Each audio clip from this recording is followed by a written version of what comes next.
On concept of dual-use chemicals, statement by Satish Kukula. That's me, Managing Trustee of Srivaranam Organization for the Environmental Education. Chairperson, Director General, distinguished delegates, CWC Coalition colleagues, and ladies and gentlemen. It is my honor to submit the following statement about dual-use chemicals on behalf of Srivaranam Organization for the Environmental Education, SOEE. It's an Indian non-governmental organization which addresses the Sustainable Development Goals, SDGs, of the UN Agenda 2030, and mainly at contributing to the safety and security of toxic chemicals in the dual-use context. This is all via dissemination of proficiency to chemistry practitioners. Any chemical that has legitimate peaceful uses, but which may also be used to make chemical weapons, is a dual-use chemical. In this context, Organization for the Prohibition of Chemical Weapons, OPCW, is highly appreciable in encouraging all the stakeholders to refer the Hague Ethical Guidelines for responsible practice of chemistry. Toxic chemicals are used around the world for many legitimate and peaceful applications, but they may also be used for the purposes that are prohibited by the Chemical Weapons Convention, CWC. States parties to the CWC must ensure that these chemicals are used for purposes that are not prohibited by the convention.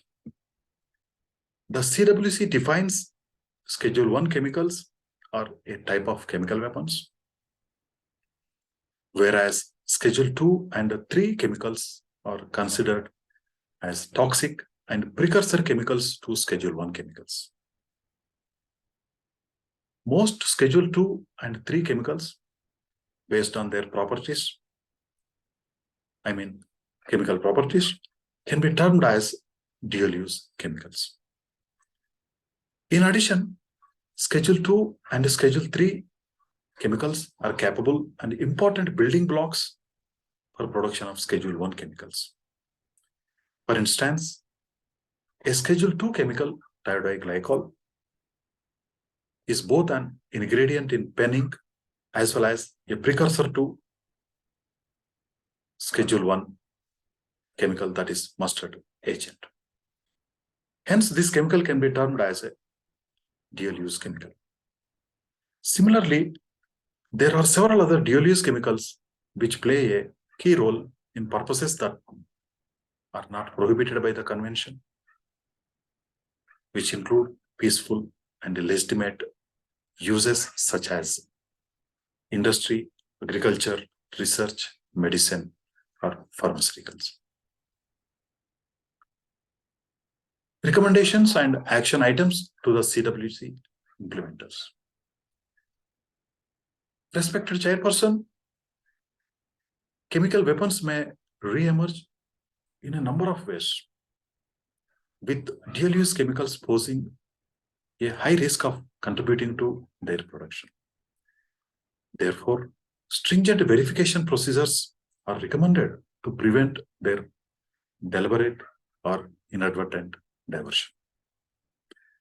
It is recommended to categorize dual-use chemicals within scheduled chemicals and subject them to verification by the OPCW, particularly with regard to their end use.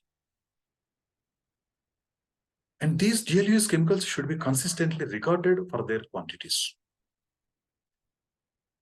This recommendation also involves the submission of annual declarations by the states, as they have varying commercial significancy and are susceptible to being used in the manufacture of chemical weapons. In addition to above all, what we recommend is that conferences, workshops, and various outreach programs on the concept of dual-use chemicals should be initiated to stakeholders of the convention.